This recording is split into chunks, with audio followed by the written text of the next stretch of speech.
नमस्कार. महाराष्ट्र ज्या क्षणाची आतुरतेने वाट पाहत होता तो क्षण शेवटी सत्यात उतरलेला आहे. होय, राज ठाकरे आणि उद्धव ठाकरे यांच्या एकत्र येण्याच्या चर्चा मागील काही महिन्यापासून किंबहुना काही वर्षापासून महाराष्ट्रात होत होत्या, पण या चर्चा आता फक्त चर्चा राहिल्या नसून त्या सत्यात उतरलेल्या आहेत. आणि 2 दशकांनंतर म्हणजेच तब्बल 20 वर्षांनंतर हे दोन्ही ठाकरे बंधू आज रोजी म्हणजेच 5 जुलै 2025 रोजी एकाच मंचावर पाहायला मिळाले. काही दिवसांपूर्वी राज्य सरकारने पहिल्या वर्गापासून हिंदी भाषा सक्तीची असेल असा जी.आर. काढला होता. त्या विरोधात राज्यभर रान उठले. राज ठाकरे आणि उद्धव ठाकरे यांनी सुद्धा सरकारच्या या निर्णयाचा कडाडून विरोध केला. राज ठाकरे यांनी 6 जुलै रोजी तर उद्धव ठाकरे यांनी 7 जुलै रोजी या सरकारच्या निर्णयाविरुद्ध मोर्चाची हाक दिली होती. परंतु आधीच काही महिन्यांपासून राज उद्धव यांच्या एकत्र येण्याच्या चर्चा चालू होत्या. त्यामुळे सरकारच्या या निर्णयाविरोधात 2 वेगवेगळे मोर्चे नको तर एकच संयुक्तिक मोर्चा हवा असे दोन्हीकडच्या कार्यकर्त्यांची भावना होती. आणि याच भावनेतून राज ठाकरे आणि उद्धव ठाकरे यांचे 2 वेगवेगळे नाही तर एकच संयुक्तिक आणि मोठा मोर्चा निघेल असं ठरलं होतं. तर 5 जुलै रोजी गिरगाव चौपाटी ते आझाद मैदान असा भव्य दिव्य हिंदी सक्तीच्या विरोधातील मोर्चा निघणार होता. शिवसेना उद्धव बाळासाहेब ठाकरे आणि महाराष्ट्र नवनिर्माण सेना या दोन्ही पक्षातील कार्यकर्त्यांची मोर्चेसाठी जय्यत तयारी चालू होती. परंतु याच्या 2 दिवसानंतरच सरकारने हिंदी सक्तीचा जी.आर. रद्द केला आणि त्यासंबंधी नवीन समिती स्थापन केल्या जाईल अशी मुख्यमंत्री देवेंद्र फडणवीस यांनी घोषणा केली.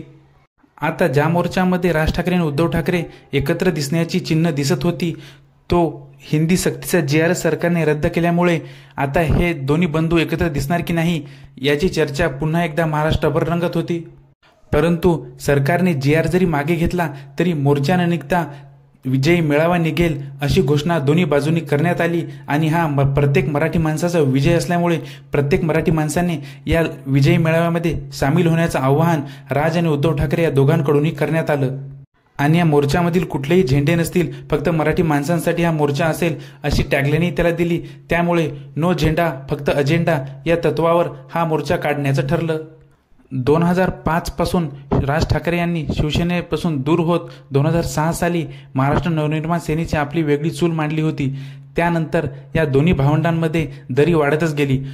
त्यानंतर 2014 व 2017 साली या दोन्ही भावंडांच्या एकत्र येण्याच्या चर्चा रंगल्या होत्या, पण त्या काळी या फक्त चर्चाच राहिल्या होत्या. नंतरही अशा काही बातम्या अधूनमधून येत होत्या, परंतु हे दोन्ही भावंड एकत्र एका मंचावर कधी दिसली नव्हती. आज 2025 5 जुलै रोजी हिंदी सक्तीच्या विरोधातील विजयी मराठी मेळाव्यामध्ये हे दोन्ही भावंड एका मंचावर दिसली आणि महाराष्ट्रातील नवचैतन्याचे हे चित्र प्रत्येक मराठी माणसाने डोळ्यात साठवून घेतलं. ही मुंबई महानगरपालिकेसाठीची नांदी तर नाही ना, असाही प्रश्न काही लोकांच्या मनात आला. तर आगामी काळामध्ये स्थानिक स्वराज्य संस्थांच्या निवडणुका होणार आहेत, त्यामुळे हे दोन्ही बंधू एकत्र येऊन निवडणुका तर लढवणार नाहीत ना, हा सुद्धा प्रश्न समोर आहेच. परंतु उद्धव ठाकरे यांची शिवसेना हे महाविकास आघाडीसोबत आहेत तर राज ठाकरे हे स्वतंत्र आहेत. तर आगामी काळात उद्धव ठाकरे महाविकास आघाडीतून बाहेर पडून मनसेसोबत युती करून आगामी निवडणुका सोबत लढवतील का? शिवसेना मनसेची युती आगामी काळात महाराष्ट्राला बघायला मिळेल का? आणि आजच्या या दोन्ही भावंडांच्या एकत्र येण्यामुळे भविष्यात महाराष्ट्रातील राजकारणात एक वेगळी दिशा मिळेल का?